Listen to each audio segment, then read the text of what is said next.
সুপ্রিয় শিক্ষার্থী, আশা করছি সবাই ভালো আছো। তোমাদের সপ্তম শ্রেণীর বিজ্ঞান বইয়ের আমাদের যে অনুশীলন বইটা রয়েছে, অদৃশ্য প্রতিবেশী যে চ্যাপ্টারটা রয়েছে, সেই চ্যাপ্টারের সাথে সম্পর্কিত তোমাদের যে টেক্সট বইটা রয়েছে, অধ্যায় 5 অণুজীব জগৎ, এই অধ্যায়টি নিয়ে আজকে আলোচনা করব। এবং এই অধ্যায়টির যে সংক্ষিপ্ত প্রশ্ন বা এমসিকিউ, এক কথা উত্তর, সেই বিষয়গুলো নিয়ে আলোচনা করে দেব। আশা করছি এই টিউটোরিয়ালগুলো থেকে তোমরা উপকৃত হবে এবং এইসব টিউটোরিয়াল তোমরা পাবে আমাদের স্কলার একাডেমি ফর অল এই চ্যানেলটিতে। তোমাদের বইয়ের বিভিন্ন অধ্যায়ভিত্তিক আলোচনা নিয়ে বিভিন্ন টিউটোরিয়াল পেতে তোমরা এই চ্যানেলটি সাবস্ক্রাইব করে রাখো এবং তোমাদের বন্ধুদেরকে মেনশন করে দাও। শুরু করছি আমাদের আজকের যে আলোচনা, সপ্তম শ্রেণী বিজ্ঞান বইয়ের থেকে, যেটি তোমাদের অনুশীলন বই রয়েছে। তোমাদের বিজ্ঞানের দুটো বই রয়েছে, একটা হচ্ছে অনুশীলন বই, অনুশীলন করার জন্য যেটি দেওয়া হয়েছে, অর্থাৎ অদৃশ্য প্রতিবেশী, এই যে অধ্যায়টি রয়েছে অনুশীলন বইতে, সেই অধ্যায়ের সাথে লিঙ্ক করে তোমাদের টেক্সট বই যেটা করা হয়েছে অধ্যায় 5, এই অধ্যায়ের যে অণুজীব জগৎ যেটা, সেটি আমাদের আলোচনা। আর তোমাদের বিজ্ঞান প্রশ্নের যে প্যাটার্নটা হবে সেটা তোমরা ইতিমধ্যে জেনেছো। তোমাদের এমসিকিউ আসবে, এক কথা উত্তর আসবে, এবং দৃশ্যপট বিহীন কিছু প্রশ্ন আসবে এবং দৃশ্যপট নির্ভর কিছু প্রশ্ন আসবে। তাহলে এই প্রশ্নের উত্তরের মধ্যে যে এমসিকিউটা রয়েছে, সেই এমসিকিউ বা এক কথা উত্তর পাঠতে গেলে তোমাদের প্রত্যেকটা টপিক, প্রত্যেকটা জিনিস ভালো করে পড়তে হবে, বইয়ের খুঁটিনাটি যা আছে সব পড়তে হবে। তোমাদের এই অধ্যায়টির নাম দেওয়া হয়েছে অণুজীব জগৎ। এখানে তিনটা শব্দ হয়েছে, শব্দ রয়েছে, একটা হচ্ছে অণু, আর একটা হচ্ছে জীব, আর একটা হচ্ছে জগৎ। অণুজীব জগৎ। অণু মানে কি? অণু মানে হচ্ছে ক্ষুদ্র, ছোট, সূক্ষ্মাতি সূক্ষ্ম, যেগুলো খালি চোখে দেখা যায় না। জীব মানে কি? যাদের প্রাণ আছে, চলাফেরা করতে পারে। আর জগৎ মানে পৃথিবী। তাহলে যেসব জীব খুবই ছোট ছোট কিন্তু তাদের প্রাণ আছে, খালি চোখে দেখা যায় না, সেই সব প্রাণীদের নিয়ে যে আলোচনা, সেইটি হচ্ছে অণুজীব জগতের আলোচনা। কি থাকবে এই অধ্যায়ে তোমাদের? এই অধ্যায়ের মধ্যে প্রথমে যেটা হচ্ছে অণুজীব কি, এর শ্রেণীবিভাগ, সেটি নিয়ে আলোচনা হবে। ঠিক আছে, আমরা আলোচনা করে দেবো তোমাদেরকে। কিছু সাধারণ অণুজীবের পরিচয় করিয়ে দেওয়া হবে। ভাইরাস, ব্যাকটেরিয়া হতে পারে, শৈবাল ছত্রাক, অ্যামিবা হতে পারে, এবং জীবের ভিতরে বসত করা অণুজীব। এই যে আমরা মানুষ বা প্রাণী, বিভিন্ন উদ্ভিদ, এই উদ্ভিদ প্রাণী জীবের মধ্যেও অনেক ধরনের অণুজীব বসবাস করছে, এবং তারা কিছু কিছু আছে ক্ষতি করে মানুষের বা প্রাণীর, আবার কিছু কিছু আছে মানুষের উপকারও করে। এই হচ্ছে আমাদের আলোচনার বিষয়বস্তু। প্রথমে তোমাদের আলোচনাটা শুরু করা হয়েছে, আমরা যে দই খাই, দুধ থেকে যে দই তৈরি হয়, এটি কিভাবে তৈরি হয় সেটা কি তোমরা জানো? এর মেকানিজমটা কি? অর্থাৎ এখানে একটা অদৃশ্য বস্তু রয়েছে, অদৃশ্য একজন কারিগর রয়েছে। কে তৈরি করে? আমরা তো দেখি না এটা, তাই না? আমরা নির্দিষ্ট একটা ওয়েতে দুধ থেকে দইটা তৈরি করি। এখানে মূলত ইস্ট নামক বিষয় রয়েছে, অণুজীব রয়েছে, তারা কিন্তু এটা তৈরি করতে সহযোগিতা করে। তারা হচ্ছে সেই অদৃশ্য কারিগর, এবং সেই অদৃশ্য কারিগর যারা রয়েছে তাদেরকে আমরা বলছি অণুজীব। ঠিক আছে? এবং আমাদের চারপাশে আমরা অনেক ধরনের অণুজীব রয়েছে, যেগুলো আমরা খালি চোখে দেখতে পারি না। এগুলো দেখার জন্য এক ধরনের যন্ত্র ব্যবহার করা হয়, যেগুলো হচ্ছে বিশেষ ক্ষমতা সম্পন্ন অণুবীক্ষণ যন্ত্র। সেইটা দিয়ে মূলত এই জগৎটাকে দেখা যায়। ঠিক আছে? এবং আমরা যাকে ইংরেজিতে বলি মাইক্রোস্কোপ, এখন মাইক্রোস্কোপের অত্যাধুনিক মাইক্রোস্কোপ আর রয়েছে ইলেকট্রনিক মাইক্রোস্কোপ যেটা রয়েছে, সেইটা। এবং এই যে অণুজীবগুলো রয়েছে, এই অণুজীবের যে জগৎ রয়েছে, সেই জগৎ নিয়ে মূলত বিস্তারিত আলোচনা থাকবে। এখন এই জগৎটাকে ভাগ করা হয়েছে। ঠিক আছে? এই জগৎটাকে ভাগ করছে, বোঝার জন্য এটাকে শ্রেণী বিভাগ করা হয়েছে। কয়েকটি শ্রেণীতে ভাগ করা হয়েছে? মূলত প্রথমত 3টি শ্রেণীতে ভাগ করা হয়েছে। এটাকে আমরা বলছি 3টি রাজ্য। রাজ্য 1 যেটা, এখানে আছে অ্যাকারিওকাইটা বা অকোষীয়, যাদের কোষ নাই, এত ছোট যে এদের দেখতে গেলে মানে আলোক অণুবীক্ষণ যন্ত্র লাগে। যন্ত্রের নিচে এগুলো দেখা যায় না। এগুলো দেখতে গেলে কমপক্ষে তোমাদের আলোক অণুবীক্ষণ যন্ত্র যেটা রয়েছে সেটা লাগবে। এটার নাম দিয়েছি আমরা অ্যাকারিওকাইটা বা অকোষীয়। অতি ক্ষুদ্র যন্ত্র দিয়ে এটা দেখতে হয়। যেমন এর উদাহরণটা কি হবে? ভাইরাস, বিশেষ ধরনের অণুবীক্ষণ যন্ত্র এইটা। দ্বিতীয় যে রাজ্যটা রয়েছে তার নাম দেওয়া হয়েছে প্রোক্যারিওকাইটা বা আদিকোষীয়। তাহলে অ্যাকারিওকাইটা, প্রোক্যারিওকাইটা, অকোষীয়, আদিকোষীয়। আদিকোষীয় বলতে বোঝায় যে নিউক্লিয়াস বা কেন্দ্রিকা যেটা থাকে সেটি সুগঠিত নয়। এই জন্য এদেরকে নাম দেওয়া হয়েছে আদিকোষ। যেমন হতে পারে কি ব্যাকটেরিয়া। তাহলে দুটো আলোচনা করে দিলাম, অ্যাকারিওকাইটা, প্রোক্যারিওকাইটা, এবং আর একটা হচ্ছে ইউক্যারিওকাইটা বা প্রকৃত কোষীয়, অর্থাৎ এদের কোষ আছে, নিউক্লিয়াস সুগঠিত, কেন্দ্রিকাটা যেমন হতে পারে শৈবাল, ছত্রাক, ব্যাকটেরিয়া, প্রোটোজোয়া, এইগুলা। হ্যাঁ, এখন আমরা কিছু অণুজীবের নাম ইতিমধ্যেই জেনেছি, ভাইরাস, ব্যাকটেরিয়া। প্রথমে তো ভাইরাস ব্যাকটেরিয়া নিয়ে একটু আলোচনা করা যায়। ভাইরাস হচ্ছে অতি ক্ষুদ্র, যেটা খালি চোখে দেখা যায় না, ইতিমধ্যে আমরা জেনেছি। অর্থাৎ এদের দেহে কোষ প্রাচীর, সুসংগঠিত নিউক্লিয়াস ও সাইটোপ্লাজম এগুলো কিছুই নাই। হ্যাঁ, অর্থাৎ এরা তো অকোষীয়, তাই না? এটা অকোষীয়। মূলত এগুলো কি পরজীবী, অর্থাৎ অন্যের দেহে বসবাস করে। এদের নিজের যেহেতু নাই, জীবের কোনো লক্ষণ নাই, তাহলে বাঁচতে গেলে কি করবে? অন্যের দেহে যে বসবাস করে এবং তার থেকে সে বেঁচে থাকে, তার দেহের থেকে বিভিন্ন কিছু নিয়ে এসে বেঁচে থাকে। এবং ভাইরাসের মধ্যে একটা রয়েছে যে ব্যাকটেরিওফাজ ভাইরাস। এই ব্যাকটেরিওফাজ ভাইরাসের কাজ কি? অর্থাৎ এরা ব্যাকটেরিয়াকে ভক্ষণ করে, ব্যাকটেরিয়া খাই ফেলায়, ঠিক আছে? এইদের গঠন প্রণালীতে এটা মস্তক থাকে, তারপর একটা কলার থাকে, এরপরে এইটা পুচ্ছ আবরণী থাকে, এবং এই যে লেজের মতো থাকে, এটা হলো পুচ্ছতন্ত্র বলে। এটা হচ্ছে একটা ব্যাকটেরিওফাজ এর গঠন। এখন এগুলো সাধারণত কি হয়? গোলাকার হয়, দণ্ডাকার হয়, বা ব্যাঙ্গাচির মতো হয়। এই ব্যাকটেরিওফাজ গুলো সাধারণত, ব্যাকটেরিয়া গুলো কি হয়? গোলাকার, দণ্ডাকার বা ব্যাঙ্গাচির মতো হয়। আমাদের যে কোভিড-19 হয়েছিল, করোনার কথা আমাদের মনে আছে? সেই করোনার যে ভাইরাস, করোনার একটা মূলত করোনা রোগটা যে ভাইরাসের কারণে হয়েছিল, সেই করোনা ভাইরাসটার যে ভাইরাস, সেটার নাম ছিল কি SARS-CoV-2, জন্য এর নাম দিয়েছি। এটি মূলত কোভিড-19 যেটাকে আমরা বলছি। তাহলে কোভিড-19 যে হয়েছিল করোনা ভাইরাস জনিত কারণে, অনেক অসংখ্য মানুষ পৃথিবী থেকে মারা গেছে, সেটি মূলত কি ভাইরাস জনিত, তাই না? যার নাম ছিল করোনা ভাইরাস। তাহলে কিছু কিছু ভাইরাস আছে যেগুলো মানুষের জীবনে বিপদ ডেকে আনে, মৃত্যুবরণ হয় সেই ভাইরাসের কারণে। আবার কিছু প্রাণীর ক্ষেত্রে হয়, যেমন আমরা যে ধানের টুংরো রোগ হয় বা তামাকের মোজাইক রোগ হয়, সেগুলো কিন্তু এই ভাইরাসের কারণে হয়। তাহলে কিছু ভাইরাস আছে যেগুলো আমাদের জীবনের জন্য হুমকি স্বরূপ। আবার কিছু কিছু ভাইরাস আছে যেগুলো মানুষের কম বেশি উপকারেও আসে। এরপরে আমরা জানবো যেটা ব্যাকটেরিয়া। ব্যাকটেরিয়াটা ঠিক ভাইরাসের থেকে এটা হচ্ছে নিউক্লিয়াস যুক্ত, আদিকোষীয়। ওটা ছিল অকোষীয়, এটা হচ্ছে আদিকোষীয়, অসবুজ, এককোষীয় আণুবীক্ষণিক জীব। এবং এইটা মূলত প্রথম যে বিজ্ঞানী এটা মাইক্রোস্কোপ দিয়ে দেখেছিল, তার নাম কি? Antony von লিউনহুক। সে সর্বপ্রথম মাইক্রোস্কোপ ব্যবহার করে ব্যাকটেরিয়াটা দেখতে পায়। এটা বিভিন্ন ধরনের আছে, কোনোটা থাকে গোলাকার, যেমন কক্কাস ভাইরাস যেটাকে বলছি, ব্যাকটেরিয়া যেটা।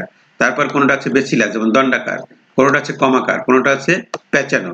এরকম বিভিন্ন আকৃতির হতে পারে। এর মধ্যে প্রথম যেটা বলছেন কক্কাস, এটা মূলত মানুষের যে নিউমোনিয়া রোগ হয়, হ্যাঁ, সেই যে নিউমোকক্কাস নামে পরিচিত। এগুলো হচ্ছে ব্যাকটেরিয়া, বিশেষ ধরনের গোলাকার ব্যাকটেরিয়া। এরপর বেসিওলাস যেটা আছে, মানুষের যে ধনুষ্টঙ্কার হয়, রক্ত আমেশা হয়, সেটা কিসের কারণে হয়? এই বেসিলাস ভাইরাসের কারণে। এটা দণ্ডের মতো। প্রত্যেকটা কিন্তু আলোচনা করে যাচ্ছি আমরা। আর এক ধরনের আছে কমাকার ব্যাকটেরিয়া, হ্যাঁ, কমার মতো, এটা কলেরা রোগের জন্য। কোন রোগের জন্য কোনটা? তারপর আছে স্পাইরিলাম। স্পাইরিলামটা কি?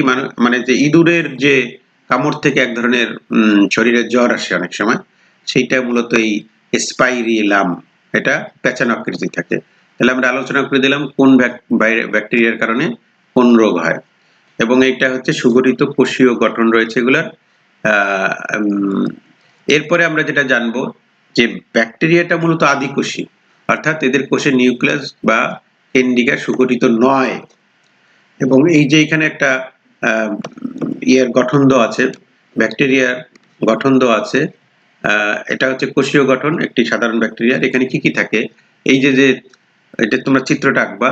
এই যে উপরে যেগুলো রয়েছে, এগুলোর নাম হচ্ছে পিলি, তারপরে রয়েছে ক্যাপসুল, ঠিক আছে, রাইবোসোম রয়েছে, নিউক্লিয়েট রয়েছে, কোষ প্রাচীর রয়েছে, প্লাজমিড রয়েছে, কোষ ঝিল্লি রয়েছে, সাইটোপ্লাজম এবং ফ্লাজেলা। ফ্লাজেলাকে এটা লেজের মতো যে থাকে, এটার নাম হচ্ছে ফ্লাজেলা। এখানে ডিএনএ থাকে, আরএনএ থাকে, তাই না?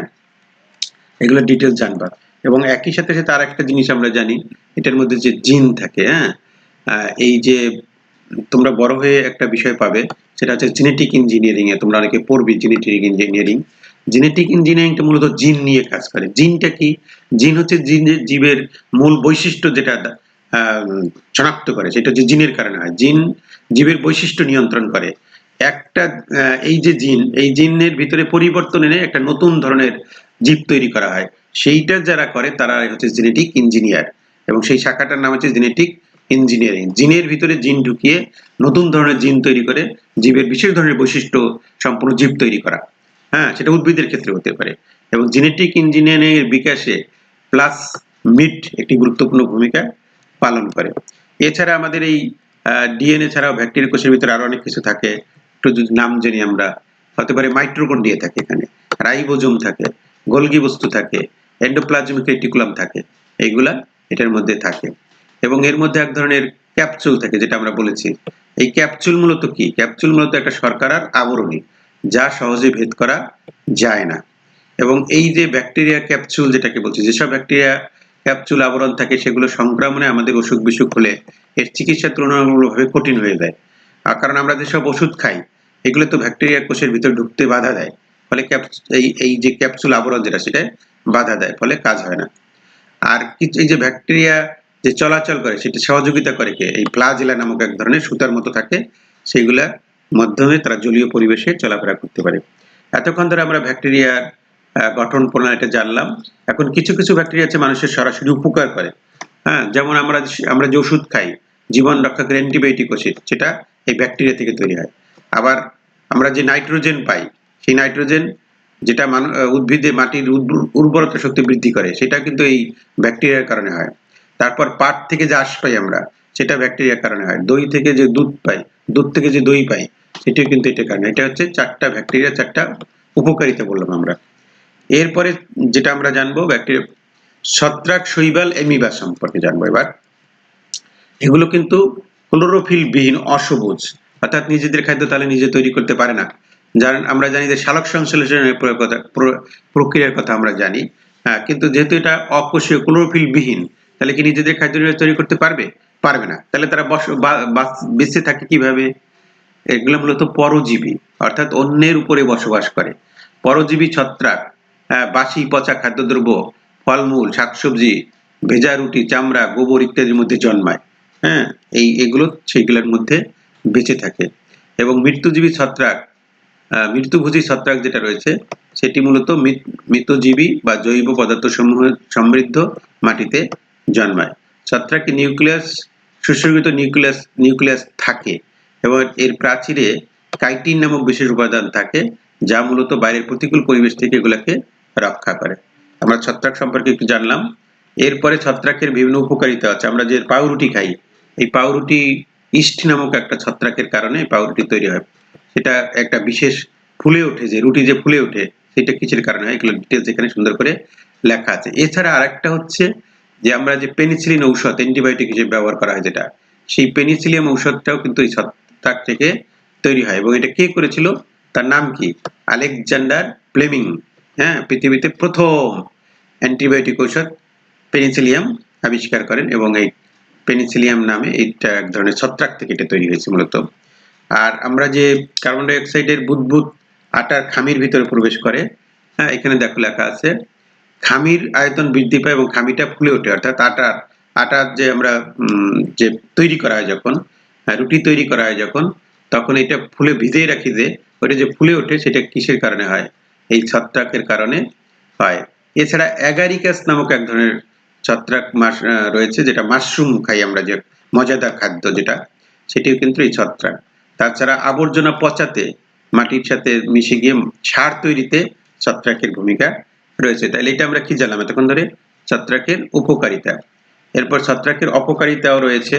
আমাদের অনেক ধরনের রোগ, যেটা মানুষের, জীবের বা উদ্ভিদের হয়, যেমন হতে পারে মানুষের যে দাঁত হয়, হ্যাঁ, দাঁত বা ছলি বলি আমরা, ছোলম বলে অনেকে, এবং আমাদের শ্বাসনালীর যে বিভিন্ন সংক্রামক রোগ হয়, সেটা কিন্তু এই ছত্রাকের কারণে হয়। তারপর উদ্ভিদের ক্ষেত্রে হতে পারে আলু, পাট, আখ, এগুলোর যে রোগ হয়, সেগুলো এটার কারণে হয়। তারপরে কাঠ বা বাঁশ বা বেতের আসবাবপত্র যে পচে যায়, সেটা কার কারণে হয়? ছত্রাকের। এগুলো তুলে উপকারিতা জানলাম।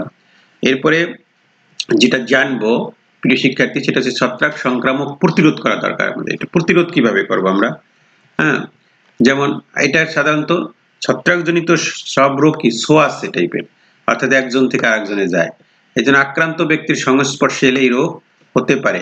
এই জন্য এখান থেকে নিরাপদে থাকতে হবে। তার জন্য আমাদের কি করতে হবে? ছত্রাকজনিত রোগে আক্রান্ত ব্যক্তির জিনিসপত্র এগুলো ব্যবহার করা যাবে না। তারপরে ছত্রাকজনিত আক্রান্ত ব্যক্তির সংস্পর্শে কম আসতে হবে। ছত্রাক সংক্রান্ত ওষুধ ছিটানো বা উদ্ভিদ তুলে পুড়িয়ে ফেলতে হবে। এগুলো হচ্ছে প্রতিরোধের উপায়। এরপরে আমরা যেটা জানবো শৈবাল। শৈবালও কিন্তু ক্লোরোফিল যুক্ত। এটা কিন্তু সবুজ এবং সবুজ, এরা নিজেদের খাদ্য নিজেরাই তৈরি করতে পারে। যেহেতু তাদের ক্লোরোফিল আছে, তারা তো করতে পারবে সূর্যালোকের সাহায্যে। হ্যাঁ, এবং এই যে এরা মাটি, পানি, অন্য গাছের উপরে জন্মায়। সবুজ ও লাল বাদামি রঙের শৈবাল দেখা যায় এবং এদের অণুবীক্ষণ যন্ত্রের সাহায্য ছাড়া দেখা যায় না এমন শৈবালেরও কিন্তু রয়েছে, যেগুলো মাইক্রো ক্ষুদ্র শৈবাল যেগুলোকে আমরা বলি। ঠিক আছে। আবার বড় শৈবাল রয়েছে, গড়ে 100 ফুটের মতো লম্বা হয়। এগুলোকে বলে কি কেল্প। হ্যাঁ, এই যে সংক্ষিপ্ত প্রশ্ন বা এমসিকিউর জন্য এগুলো খুবই দরকার। তাহলে শৈবালের এই যে গঠন প্রণালী আছে এখানে, হ্যাঁ, দৈত্যাকার শৈবাল আছে বা ছোট ছোট শৈবাল আছে। শৈবালের গঠনটা জানবো এরপর আমরা। শৈবাল মূলত এককোষীয় বা বহুকোষীয় হতে পারে এবং এদের ক্লোরোপ্লাস্ট বা মাইটোকন্ড্রিয়া অঙ্গাণু থাকে। ঠিক আছে। এর উপকারিতা কি? শৈবাল একটা উপকারী অণুজীব। আইসক্রিম তৈরিতে সামুদ্রিক শৈবালজাত উপাদান অ্যালজিন ব্যবহৃত হয়। আমরা যে আইসক্রিম খাই, সেই আইসক্রিম তৈরিতে। এছাড়া সামুদ্রিক শৈবাল আয়োডিন ও পটাশিয়ামের একটি ভালো উৎস হতে পারে। মাছ চাষে শৈবাল খাদ্য হিসেবে ব্যবহৃত হয় মাছের। স্পিরুলিনা নামক শৈবাল বাণিজ্যিকভাবে চাষ করা শুরু হয়েছে, যেগুলো থেকে আমরা প্রোটিন পাই। এ হচ্ছে উপকারিতা আমরা জানলাম। এ পর্যায়ে কিছু অপকারিতা আমরা জানবো। অপকারিতা হচ্ছে মানুষের যে বিভিন্ন উদ্ভিদের যে বিভিন্ন রোগ, সেটা বিভিন্ন শৈবালের কারণে হয়। যে চা পাতার একটা রোগ আছে, সেই রোগটার নাম জানো তোমরা? সেটা হচ্ছে রেড রাস্ট। হ্যাঁ, এইটা কিন্তু এই শৈবালের কারণে হয়। তাছাড়া জলজ উদ্ভিদ দেখবো অনেক সময় মাছ মরে যায়, পচে যায়। এগুলো কি? এটা বিভিন্ন শৈবাল জনিত। যেমন এখানে যে জলে শৈবালের আধিক্য দেখা দিলে তখন অক্সিজেনের অভাবে মাছ মারা যায়। হ্যাঁ, শৈবালের বিষ দ্বারা বিষাক্ত সামুদ্রিক খাবার খেয়ে প্রতি বছর অসংখ্য মানুষ অসুস্থ হয়ে পড়ে। অর্থাৎ সামুদ্রিক খাবার যেটা আছে, সামুদ্রিক খাবার যেহেতু সামুদ্রিক প্রাণীর শৈবাল খায়, সেইটা খেয়ে মানুষ মারা যায় অনেক সময়। এরপরে যেটা এমিবা হচ্ছে এককোষীয় এবং এটা হলো প্রোটিস্টা রাজ্যের একটা সদস্য। এটা দণ্ডাকার। ঠিক আছে। এবং অণুবীক্ষণ যন্ত্র ছাড়া এগুলো দেখা যায় না। এটা আঙ্গুলের মতো তৈরি অভিক্ষেপগুলোকে ক্ষণপথ বলে। এটার ক্ষণপথ থাকে, এই যে এগুলো হচ্ছে ক্ষণপথ। ঠিক আছে। এখানে প্লাজমা লেমা থাকে, খাদ্য গহ্বর থাকে, নিউক্লিয়াস থাকে, স্ফটিক থাকে, সংকোচনশীল গহ্বর থাকে এবং পানি গহ্বর থাকে। এমিবা সাধারণত পানিতে, স্যাঁতসেঁতে মাটিতে, পুকুরের তলায় পচা আবর্জনার মধ্যে জন্মে। এটা হচ্ছে এমিবা। এখন অ্যান্টামিবাটা কি? এখানে অ্যান্টামিবাতে এক ধরনের সিস্ট থাকে। ঠিক আছে। এই অবস্থায় এটাকে সিস্ট বলা হয়। এটা তোমরা ডিটেল জানবা। এবং এটাও প্রোটিস্টা রাজ্যের অন্তর্ভুক্ত এককোষীয় প্রাণী। এগুলো নির্দিষ্ট আকার নেই, এরা সর্বদা এমিবার মতো আকার বা আকৃতি পরিবর্তন করতে পারে। আচ্ছা, এগুলো মানুষের পরজীবী হিসেবে বাদুড় জাতীয় প্রাণী, বিড়াল, কুকুর, শুকুর, ইঁদুরের বিরোধান্তে বসবাস করে। হ্যাঁ, এই এমিবাগুলো। এবং এমিবা এবং অ্যান্টিমিবার মূল পার্থক্য কি? সেগুলো এই আবাসস্থল। অর্থাৎ এমিবার সুস্বাদু পানিতে মুক্ত জীব হিসেবে অবস্থান করে, আর অ্যান্টিমিবা থাকে জীবের ভিতরে আন্তরিক পরজীবী হিসেবে বাস করে। এরা আমাশয় রোগের জন্য এই অ্যান্টিমিবা দায়ী। ঠিক আছে। এরপরে অ্যান্টিমিবা কোষ বিভাজন, স্পোর অণু তৈরির মাধ্যমে বংশ বিস্তার করে এবং এই পদ্ধতিতে, যে পদ্ধতিতে একটি স্পোর অণুজীব বহুখণ্ডে বিভাজিত হয়, সেই পদ্ধতির নাম হলো স্পোরিলেশন। ঠিক আছে।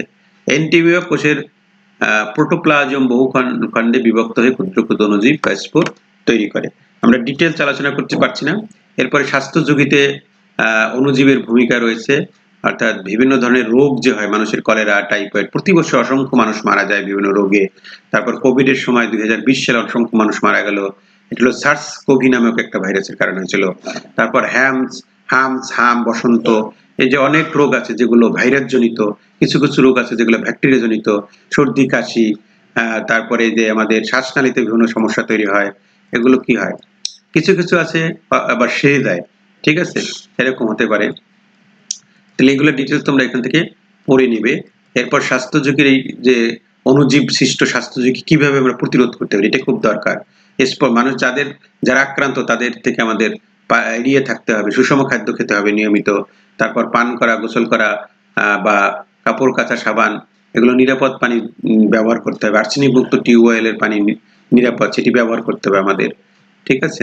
এবং আমাদের মন্দির, মসজিদ, খেলার মাঠ, হাটে বাজারে যেখানে লোক সমাগম বেশি, হ্যাঁ, সেই জায়গাগুলোতে সাবধানে চলাফেরা করতে হবে, মুখে মাস্ক ব্যবহার করতে হবে। এইটা রোগ হলে ভালো চিকিৎসকের কাছে যেতে হবে। এরপরে যেটা আমরা জানবো, জীবের ভিতরে বসত করা অনুযায়ী, অর্থাৎ আমার ভিতরে অনেক অণুজীব রয়ে গেছে, সেইগুলা আমার ক্ষতিও করে কিছু কিছু, সেগুলো আমার অনেকটা উপকারও করে। তাহলে আমাদের পাকস্থলী যেটা আছে, ত্বকের নিচে শরীরের বিভিন্ন অঙ্গ, এগুলো আবাসস্থল। এবং আমাদের পরিপাকতন্ত্রে কোটি কোটি ব্যাকটেরিয়া থাকে যেগুলো আমাদের হজমে সহায়তা করে। তাহলে আমরা অতি সম্প্রতি বিজ্ঞানীরা একটা জিনিস আবিষ্কার করেছে, সেটা হচ্ছে পরিপাক যন্ত্রে এইসব ব্যাকটেরিয়া বের থেকে হওয়া রাসায়নিক সংকেত আমাদের মস্তিষ্কের উপরও প্রভাব বিস্তার করে। শুধু মানুষ নয়, উদ্ভিদের ভিতরেও ব্যাকটেরিয়া ও ছত্রাক থাকে। এবং এর একটা চমৎকার উদাহরণ হচ্ছে অ্যান্ট্রোফাইট। অ্যান্ট্রোফাইট কি? এমন এক ধরনের ব্যাকটেরিয়া ও ছত্রাক যেগুলো উদ্ভিদের কোষের ভিতরে বিশেষ ক্ষতি করা ছাড়া বসবাস করতে পারে, ঠিক আছে। তাহলে এগুলো আমাদের উপকারে আসে। আবার প্রায় সকল উদ্ভিদের ভিতরে এই অ্যান্ট্রোফাইটটা থাকে, ঠিক আছে। এইগুলো ডিটেলস আমরা এখানে আলোচনা করে দিলাম। এছাড়া ঢাকা বিশ্ববিদ্যালয়ের প্রাণ রসায়ন অণুজীব বিজ্ঞান বিভাগের অধ্যাপক হাসিনা খানের নেতৃত্বে একটি গবেষণায় হোমিকরসিন নামক একটি অ্যান্টিবায়োটিক আবিষ্কার হয়েছে, যেটা পাটের ভিতরে বসবাস করা ব্যাকটেরিয়া থেকে এটা তৈরি করা যায়। হ্যাঁ, তোমরা বড় হয়ে এই গবেষণা সম্পর্কে আরো অনেক কিছু শুনতে পারবে। এই হচ্ছে মূলত আমাদের এই অণুজীব জগৎ সম্পর্কে যে অধ্যায়টি, এটি আমরা আলোচনা করে দিলাম। আর এই টিউটোরিয়ালে মূলত আমরা এমসিকিউ নিয়ে আলোচনা করতে পারলাম না, পরের টিউটোরিয়ালটি তোমাদের দেখতে হবে। সেই পর্যন্ত তোমরা সবাই ভালো থাকো। এবং পরের টিউটোরিয়ালে মূলত আমরা এমসিকিউ এবং এক কথায় উত্তর বা সংক্ষিপ্ত প্রশ্ন নিয়ে আলোচনা করব। সেটি পেতে তোমরা আমাদের সাথেই থাকো। সবাইকে অনেক অনেক অভিনন্দন, শুভেচ্ছা জানিয়ে আজকে টিউটোরিয়ালটি এখানেই শেষ করছি।